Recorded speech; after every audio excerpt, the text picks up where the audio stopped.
بسم اللہ الرحمن الرحیم۔ لاکھوں درود پاک حضرت محمد صلی اللہ علیہ وآلہ وسلم اور آپ صلی اللہ علیہ وآلہ وسلم کی آل پر۔ السلام علیکم۔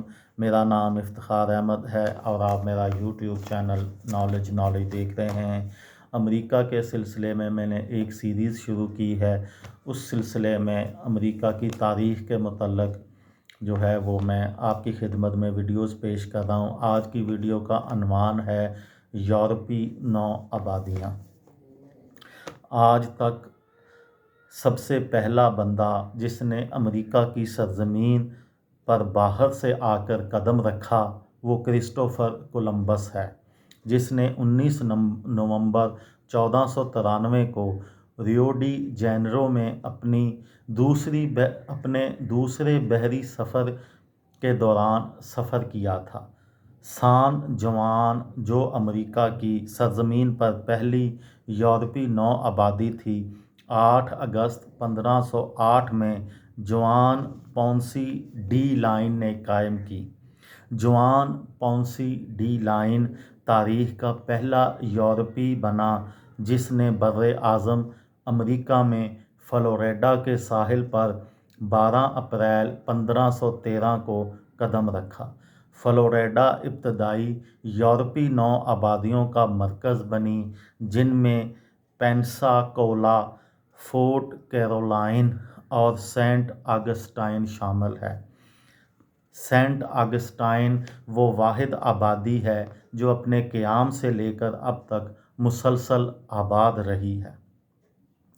فرانسیسیوں نے ملک کا شمال مشرقی حصہ، ہسپانویوں نے جنوب اور مغربی حصہ آباد کاری کے لیے چنا۔ پہلی کامیاب انگریزی آباد کاری جیمز ٹاؤن، ورجینیا میں 1607 میں قائم ہوئی۔ اس کے فوراً بعد 1620 میں پلے ماؤتھ، میساچوسٹس میں آباد کاری ہوئی۔ 1609 اور 1617 میں ولندیزی آباد کار موجودہ نیو یارک اور نیو جرسی کے علاقوں میں آباد ہو گئے۔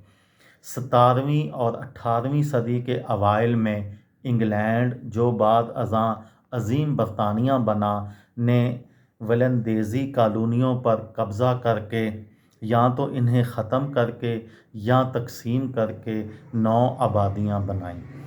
1729 میں کیرولینا کی تقسیم کے بعد اور 1732 میں جارجیا کی آباد کاری کے بعد برطانوی کالونیاں شمالی امریکہ، موجودہ کینیڈا کے علاقہ تک پھیل گئیں اور مشرقی اور مغربی فلوریڈا کی شاہی کالونیوں کو 13واں نمبر دیا گیا۔